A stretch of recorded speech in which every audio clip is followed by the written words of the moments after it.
위소매 절제술이냐 위우회술이냐 두 개가 있잖아요. 김상현 교수님은 이런 초고도 비만일 때 뭐 위암의 가족력 이런 거 우리 얘기하지 말고 생각하지 말고 어떻게 하시겠어요? 저는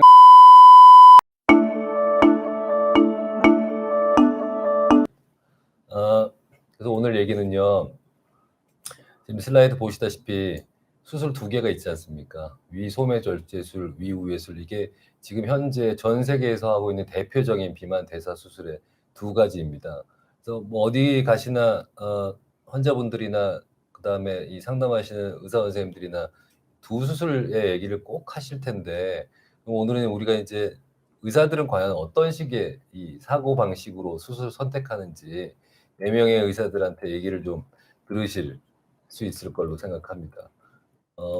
벌써 질문이 나오는데 약 얘기는 안 할 거고 저희는 수술 얘기만 오늘 드릴 겁니다. 자, 그래서요. 이제 개인적으로 한 말씀씩 좀 해주셨으면 좋겠어요. 먼저 김상현 선생님부터 환자랑 상담하고 수술 선택함에 있어서 어떤 두 수술 중에 어떤 것들을 주로 선택하시고 그 선택하시는 이유는 뭔지 말씀을 좀 해주시겠어요? 네. 우선은 그 소매절제술이 지금 전 세계적으로 한 60% 정도는 차지하고 있는데요, 수술 건수에.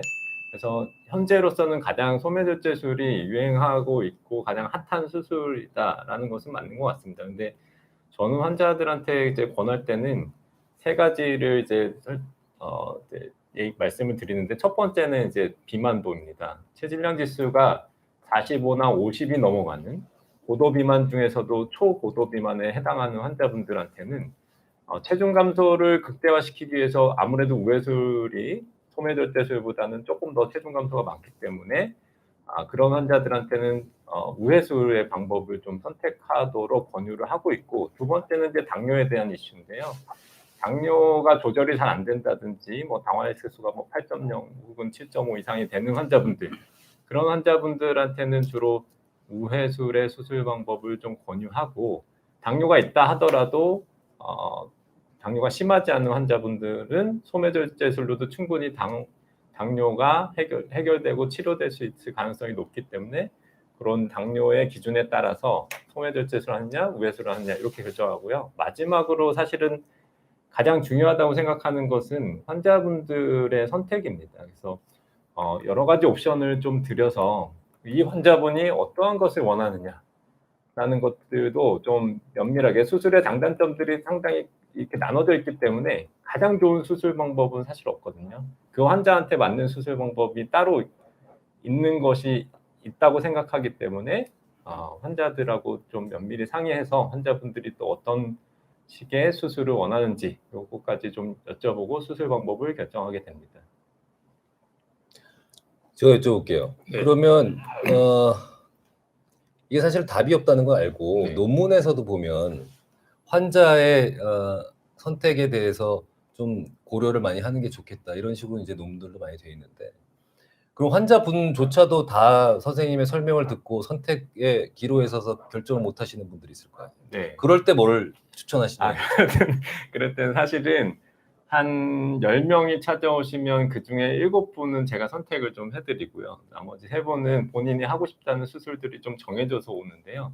그 7분들한테는 말씀드렸던 것처럼 당뇨와 비만도, 그 외에 뭐 위암의 가족력이라든지 뭐 내시경상에서 위암을 일으킬 만한 전구병변이 있는지, 위식도 역류 질환이 있는지, 이런 다른 각자가 가지고 있는 그런 질병에 따라서 조금 이렇게 선택을 하게 돼 있고, 저의 첫 번째 선택은 저는 위소매절제술입니다.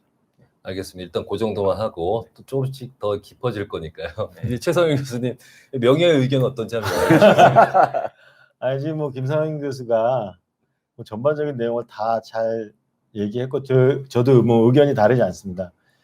제가 요즘 뭐 논문을 투고해야 될 게 있어서 여러 가지 데이터들을 정리하고 있는데, 뭐 우리나라 데이터는 아직 성숙된 데이터는 없긴 하지만 외국 데이터들을 보면은 우회술이 어쨌든 성적이 더 좋아요. 뭐 체중 감량이라든지 대사 조절, 특히 당뇨, 관해열 이런 걸 보면은 우회술이 소매절제술보다는 장기적으로 봤을 때 또 이제 더 성적이 좋은 면이 있긴 하지만, 또 이제 우리가 우회술을 하면은 위를 이제 남겨야 되는 부분이 있고, 그런 상황에서 이제 남은 위에서 위암이 발생할 가능성을 또 무시할 수는 없거든요. 더군다나 우리나라처럼 이제 위암 발생률이 높은 나라에서는. 그래서 진짜로 환자의 전체적인 체중뿐만 아니라 대사질환을 평가한 뒤에 그런 것들을 고려를 해서 결정해야 되는데, 저도 마찬가지로 이제 대사질환이 주로 이제 많이 있으신 분들은 우회술 쪽으로 말씀을 드리고, 그리고 이제 그렇지 않고 이제 체중 감량이 주다. 어떻게 보면 약간의 그런 미용적인 성격도 있을 수 있는데, 그러면은 이제 소매절제술을 시행을 하긴 하는데, 환자분들이 워낙에 외래 올 때 공부를 너무 많이 해갖고 오세요. 뭐 저보다 더 많이 하시는 경우도 있고 그래서 뭐 이런저런 얘기를 충분히 환자분하고 하고 수술을 결정해야 결과가 좋지 않나 싶습니다. 좋은 의견 감사합니다. 제가 환자분들 만나보면 모든 지금 여기 나오신 선생님들 다 이해하시겠지만 공부를 많이 하고 오시는데 물론 안 그러한 경우도 간혹 계세요. 근데 그게 공부가 좀 너무 이게 전문가가 아니시다 보니까 인터넷에서 섭취하는 자료들이 편향적으로 섭취를 하셔서 제가 보기에는 잘못된 그런 선택을 하고 오시는 경우가 왕왕 있더라고요. 그걸 이제 이 청취자들께서는 좀 참고해 주셨으면 좋겠고요.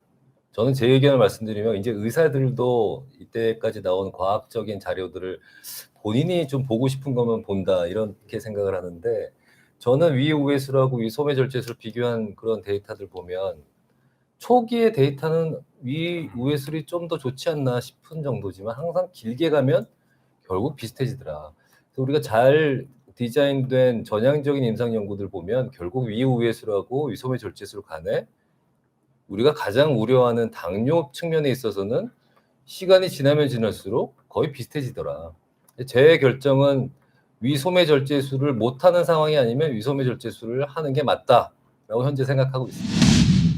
네, 그다음 질문 보면 위절제하고도 많이 먹으면 원상복구 되지 않나요? 이 부분에 대해서.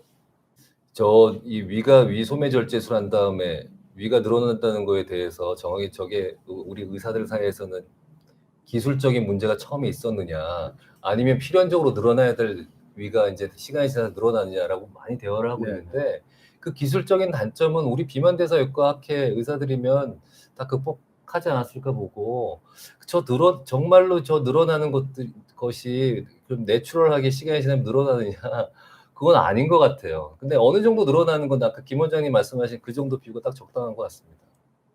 아까부터 이제 약물 조절은 안 될까 이분이 고민 하나 좀 하시는 분인 것 같아요. 최상희 교수님이 이분께 답을 좀 드리신다면 어떨까요? 약물, 물론 이제 비만 수술하기 전에 최소 6개월 이상의 그런 내과적 치료, 약물 치료라든지 운동 치료 이런 것을 하고도 효과가 없는 경우에 이제 수술을 하게 되고요. 그냥 오자마자 바로 수술하는 경우는 많지는 않고요. 약물은 최근에 또 그런 새로운 약제들이 좋은 것들이 많이 나왔습니다. 진짜 삭센다라고 아마 들어보셨을 거예요. 당뇨약을 좀 개선한 약인데, 그런 약 아니면 큐시미아는 이제 뇌에서 식욕을 좀 억제시킬 수 있는 정신과 약물이 좀 들어간 약이기도 하고, 그런 약을 써서 꽤 도움을 받는데, 문제는 이제 이 약물에 대한 이제 장기적인 결과가 아직 없어요. 그리고 전체적인 몸무게에서 최대한 빠지는 그런 체중 감소량이 한 10% 내외. 그러니까 수술하고는 사실 비교가 안 될 정도거든요. 약물로 체중을 감량하는 양이요. 그래서 이제 본인이 어느 정도를 원하느냐에 따라서 한번 시도해 볼 수는 있을 것 같아요. 이제 체중이 그렇게 아주 고도의 비만 환자가 아니고 일단은 수술에 대한 부담을 많이 가지고 계신다. 그러면은 약물을 먼저 써서 이제 본인의 의지도 이제 중요하겠죠. 식사 관리하고 운동하고 하면서 한번 시도는 해볼 수 있다. 하지만 정리해 보면 약물이 효과가 계속 좋아지긴 하지만 아직 수술에 대적할 만한 정도의 체중 감량은 되지 않고 또 장기적인 결과는 아직 없는 실정이다. 그리고 예전에도 이런 뭐 지방 흡수를 억제하든지 여러 가지 약물들이 나왔는데 다 시장에서 퇴출됐어요. 효과는 없고 부작용이 많고 그래서 이런 약들도 좀 지켜봐야 된다라고 정리를 해드리면 될 것 같습니다. 조금 이제 정리를 해야 될 것 같아요. 슬라이드 다시 한번 보여주시죠. 그래서 우리는 다 아는 거지만 이제 일반인들 이해 편하시게 이 데이터가 이제 전 세계에서 위소매 절제술, 위우회술이 어떻게 진행되고 있는가를 보여준 가장 최근 데이터입니다. 보시면 과거에 비만 대사 수술의 왕은 위우회술이었습니다.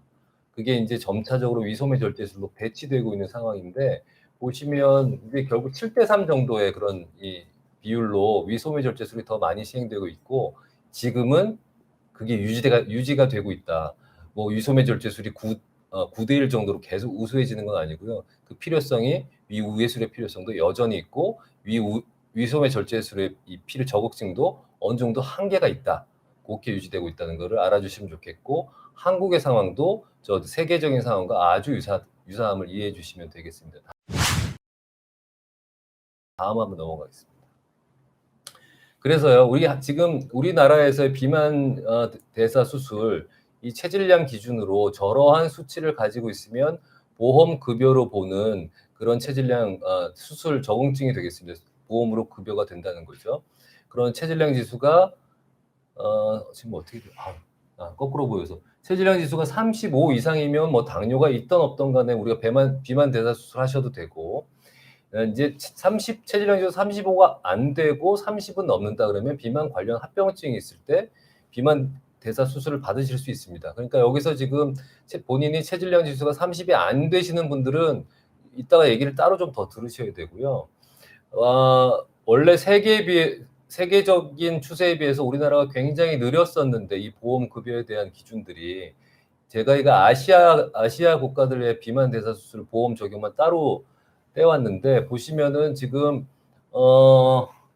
일본, 한국 그리고 대만인가요? 대만 그다음에 최근에는 이제 태국도 이제 보험 급여권으로 비만 대사 수술이 들어왔고요. 주목하실 만한 거는 당뇨 수술이라고 있어요. 맨 오른쪽에 보시면 빨갛게 표시해놨는데 당뇨 수술, 그러니까 순수한 대사 수술에서도 한국에서는 일부 보험 적용을 하고 있다. 이 부분에 대해서 조금 저도 궁금한 질문이 있어서 BMI가 별로 안 뚱뚱한 한 30 정도 되시는 분인데 연세가 좀 있으세요. 그런데 췌장 기능이 상당히 좀 떨어져서 당뇨 한 15년 정도 앓으셨고요. 우리 김상희 교수님은 그분이한테 어떤 수술을 이제 본인이 잘 판단을 못 하신다면 어떤 수술을 주로 하실까요? 그러니까 저는 기본적으로 우회수를 해야 된다고 생각을 하는데요. 근데 또 이렇게 또 경험을 좀 해보니까 췌장 기능이 너무 낮은 환자들은 우회수를 한다 하더라도 당뇨가 좋아지는 경우들이 조금 그 효과가 좀 약합니다. 왜냐하면 췌장 자체가 인슐린 분비를 잘 못하는 상황이기 때문에 아무리 소장을 우회한다 하더라도 그런 수술의 효과가 잘 나타나기가 어려운 거죠. 그래서 만약에 그 환자가 당뇨 치료를 목적으로 이 수술을 한다라고 했을 때는 우회수 쪽으로 한번 시도해 볼 수는 있겠으나 체중을 좀 감량하는 목적 이런 것들이 좀 있다라고 했을 때는 췌장 기능이 너무 떨어져 있을 때는 소매절제술을 고려하는 경우도 있습니다. 사실. 당뇨 목적으로는 우회수를 고려하신다. 그렇죠. 네. 얘기시죠. 네. 최 교수님은 어떠세요? 그러니까 BMI가 아주 높지 않은 어중간한 비만 환자인데 당의 조절이 잘 안 되는 오랜 기간 투병하셨던 분이에요. 전 당뇨가 있으면 기본적으로 우회수를 고려를 하고요. 다만 이제 우리가 우회하는 길이가 있지 않습니까? 네네. 그래서 우회하는 길이를 좀 조절을 합니다. 그래서 예를 들어서 저는 소화액이 나오는 길이를 1m, 음식물이 내려가는 길을 1m. 뭐 지금 그림이 없어서 잘 이해가 안 되실지 모르겠지만 그 정도 하는데 연세가 있으시고 이제 비만도가 높지 않으면은 그 길이를 좀 짧게 뭐 60cm, 1m 이런 식으로 좀 조절을 해서 수술을 하는 편이고요. 저도 지금 뭐 그렇게 수술한 데이터들을 모으고 있는데 아직 결과는 안 나왔는데 그냥 그렇게 하면은 체중 감량보다는 대사 질환에 더 맞춰서 수술이 될 것 같고 나이가 이제 60세고 이제 70세, 80세 가시면서 영양결핍에도 큰 문제는 없지 않을까 생각을 합니다. 박 교수님께 좀 다른 질문을. 저도 이거 얘기하고 싶어요. 일단 얘기하시죠. 이 최선일 교수님 의견에 너무 공감하기 때문에 드린 말씀이고요. 이게 지금 저는 여러 가지 제 데이터나 다른 연구 결과들 보면 루아의 위우회술이 결코 대사 수술을 우리가 이너프하게 충분하게 대사 수술로서의 역할을 할 수 있는 수술이 아니다라는 결론이 있어서 당뇨를 아주 타겟팅해서 치료를 할 거면 최선영 교수님 말씀대로 우회의 길이를 길게 해야 된다. 단 우회의 길이를 길게 함으로써 가져올 수 있는 추가적인 영양학적 합병증을 잘 막아야 된다. 그러나 아직까지는 그 우회의 길이가 어느 정도가 가장 적절한지 의학적으로 좀 더 기다려봐야 되겠다. 밝혀야 되겠다. 이게 제 입장입니다. 무슨 질문하려고 그러셨죠? 저희끼리는 아는 얘기인데 뭐 예후인자 스코어링 점수 매기는 게 있잖아요. 근데 미국 해외에서 많이 쓰는 자료를 보면 중증 당뇨일 때는 오히려 소매절제술을 권하고 아시아에 와서는 좀 그런 부분이 안 맞잖아요. 그 이유를 왜 어떻게 생각하십니까? 그게 이제 논문을 봐보면 중증 당뇨일 때 소매 수술을 권하는 이유는 루아의 위우회술 해봤자 어차피 잘 안 될 것이니 그냥 소매 수술하는 게 합병증 면에서 더 낫겠다. 이제 이런 의미에서 권하는 거거든요.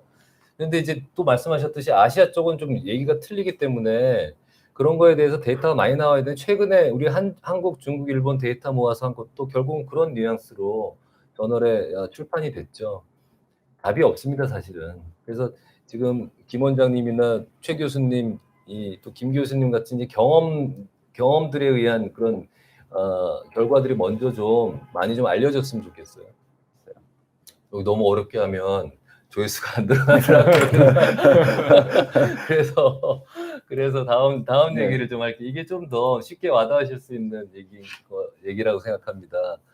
지금 우리가 체질량 지수 아까 김상규 교수님 말씀하셨는데 초고도 비만을 한 체질량 지수 한 50 정도로 본단 말이죠. 45로 보는 경우도 있고 50 정도로 보는데 이제 50이면 초고도 비만이라고 하는데 아무도 의의를 안 달 것 같은데 그럼 우리 지금 계속 얘기하고 있듯이 위소매 절제술이냐 위우회술이냐 두 개가 있잖아요. 김상현 교수님은 이런 초고도 비만일 때 뭐 위암의 가족이 이런 거 우리 얘기하지 말고 생각하지 말고 어떻게 하시겠어요? 저는 아까도 말씀드렸지만 초고도 비만 환자한테는 우회수를 권합니다. 그 이유는 사실은 제가 이렇게 보니까 소매절제술도 아주 충분한 체중 감량을 할 수 있다고 생각하는데요. 제일 중요한 거는 수술 이후에 식사를 어떻게 잘 좋은 식습관을 만드냐에 따라서 우회술과 소매절제술의 체중 감량 어떤 폭이 결정된다고 생각합니다. 그러니까 다시 말씀드리면 소매절제술을 하신 분이라 하더라도 좋은 식습관을 가진 분들은 체중이 굉장히 많이 빠지고요. 우회술을 했던 환자분들도 식습관이 나쁜 분들은 체중이 덜 빠집니다. 그런데도 불구하고 제가 우회술을 선택하는 이유는 어찌됐든 장기간의 체중 감량, 그러니까 5년, 10년, 15년 이렇게 지났을 때의 체중 감량의 차이를 봤을 때는 확실히 우회술에 더 좋다라는 연구 결과들이 사실은 좀 더 많기 때문에 그래서 이제 체중 감량이 좀 많이 돼야 되는 초고도 비만 환자한테는 우회술을 권하는 편입니다. 최선영 교수님. 저는 저런 초고도 비만 환자는 그 수술자가 가장 자신 있는 수술을 해야 된다고 생각합니다. 훌륭한 말씀입니다. 네. 왜냐하면 수술 자체가 저 난이도가 틀려져요. 50이 넘어가면은 우회수를 하기에도 이제 소장에 지방이 많이 있고 그렇기 때문에 위에 작은 주머니를 만들어서 소장을 올린다. 이게 안 올라가는 환자분도 있어요. 그렇기 때문에 그런 문제 아니면 수술의 그런 테크닉적인 문제들이 진짜 많이 거기에 포함이 되고 그게 바로 수술의 결과가 나타나기 때문에 소매절제술도 굉장히 쉬워 보이고 그림도 단순해 보이지만 그거를 예쁘게 정말 비틀림 없이 그 직경의 직경을 고르게 이렇게 절제해내는 게 생각보다 쉽진 않아요. 더군다나 이렇게 초고도 비만인 경우에. 그래서 저도 이제 초고도 비만은 우회수를 선호를 하지만 저 정도 이상의 초고도 비만 환자를 수술을 할 때는 그 수술하는 선생님이 가장 자신 있는 결과를 낼 수 있고 수술 후에 또 합병증이 없어야 되니까 최소화해야 되니까 가장 자신 있는 수술하는 게 낫지 않나 그렇게 생각됩니다. 여러분들 이제 진료실에서 비만대사 이제 수술 관련해서 상담하면 굉장히 좀 뭐랄까 짧게 얘기할 수도 있고 간단하게 이렇게 진행하는 것 같지만 여기 지금 오늘 말씀하시는 거 들었겠지만 이 선생님들이 다들 굉장히 많은 고민과 그런 어려운 이 연구 끝에 결정하신 거를 이 진료실에서 이렇게 상담하신다고 생각해 주시면 감사하겠습니다. 자, 그러면 반대 얘기 하나 해볼게요. 슬라이드 다시 한번 보여주세요. 우리가 이제 비만 대사 수술이 사실은 중요한 포커스는 살을 빼는 겁니다. 살을 빼면서 그와 관련된 병들을 좋게 하는 건데, 우리 지금 현재 보험 적용 대상이 아닌 환자들 중에 나도 비만 대사 수술 받아서 살을 좀 빼보고 싶다. 예를 들어 체질량 29에 40대 중년 여성분들이 수술을 받으러 와서 비만 대사 수술을 원하시면 명희 교수님 어떻게 하실 거예요?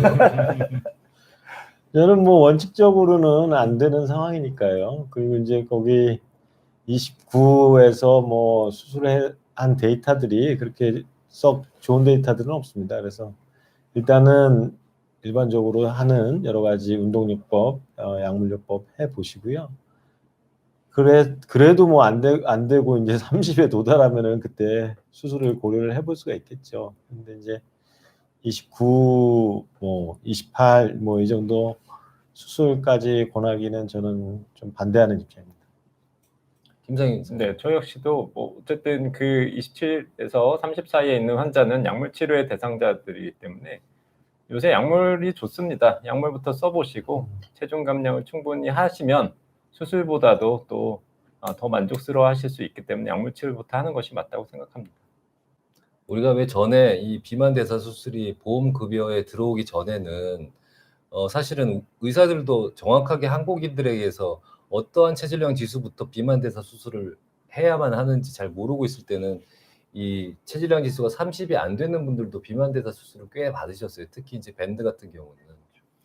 그래서 이제 그런 경험이 있으신 분들이 또 살이 쪄가면서 밴드로 살을 뺐다가 또 살이 찌시면서 이제 30이 안 되는 시점에 오셔서 이제 수술을 원하시는 분들이 있는데, 지금 이게 급여가 되고 명확하게 저렇게 나온 이상에는 우리 외과 의사들은 굉장히 착하잖아요. 딱 이렇게 규정돼 있으면 규정처럼 돼 있는 거를 어기기 싫어하고 또 웬만해서는 그렇게 못하는 사람들이 외과 의사라서, 만약에 이 방송을 보시는데 본인 체질량 지수가 29, 비만 대사 수술 상담하셔봤자 우리 4명의 의견 아시겠지만 수술 받기가 굉장히 힘드시니까 그걸 아셔야 될 겁니다. 그리고 우리가 시간이 다 돼가는데 요 얘기를 조금만 할까, 너무 전문적인 얘기인데, 그래서 지금 두 분 교수님, 뭐 김 원장님도 말씀하셨지만 결국 위소매절제술이 위우회술보다 효과가 좀 떨어지는 건 아니냐라는 생각을 누구나 다 갖고 있어요. 저조차도 갖고 있거든요. 그래서 지금 위소매절제술 플러스 알파라는 수술이 저렇게 좌측에 우측인가요? 우측에 초록색으로 표현돼서 여러 가지가 나와 있는데, 지금 저 중에 한두 가지는 현실적으로도 하고 있고, 좀 느낌이 어떠세요? 김상현 교수님부터 먼저 말씀을 좀 해보시죠. 네, 저도 이제 저기 나와 있는 수술을 하고 있습니다. 이제 슬리브 플러스라고 해서 하는 수술을 하고 있는데, 결과는 만족스럽습니다. 그래서 그 수술은 아시아권에서 특히 아까 말씀하셨던 위암이 많이 발생하는 우리 동아시아권 국가에서는 저 슬리브 플러스 수술은 루아이 위우회수라고 거의 비슷한 정도 혹은 그 이상으로도 더 발전할 수 있다고 생각합니다.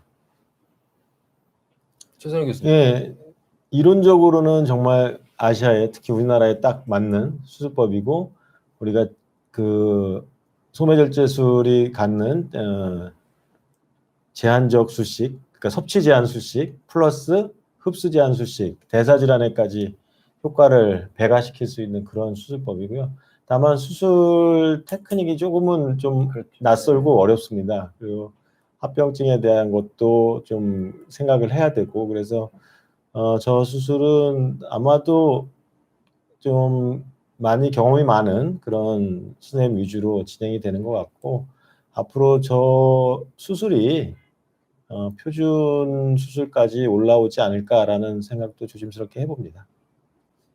오늘 이 슬라이드를 좀 어렵지만 우리 보여드린 이유는 의사들이 지금 학술적으로 고민하는 게 바로 이거고요. 좀 크게 이제 좀 쉽게 말씀드리면 이 위소매절제술하고 위우회수라고 의사들이 효과는 좋다고 지금 생각은 하지만 완벽하다고는 할 수는 없거든요. 그래서 이제 좀 더 완벽한 수술을 고안하려다 보니 위소매절제술 플러스 알파가 시행되고, 우리들 말씀하시는 거 말하는 거 들으셨겠지만 굉장히 긍정적으로 생각하고 있는데 또 한편으로는 정말 퍼펙트한 게 있겠느냐. 우리가 세컨 찬스도 보는 게 좋겠다. 이런 의견이 갈리고 있습니다. 세컨 찬스를 보는 게 좋겠다는 거는 좀 더 심플한 수술을 해놓고 나중에 문제가 해결되지 않으면 두 번째 단계로 넘어가는 그런 방법도 하는 게 좋겠다는 의견이 한 군데 있고 지금 이런 수술처럼 한 번에 퍼펙트함을 추구하는 그런 수술로 가는 것도 좋겠다라는 측면에서 이런 수술이 현재 가끔 시행되고 개발되고 있다는 걸 말씀드리고요.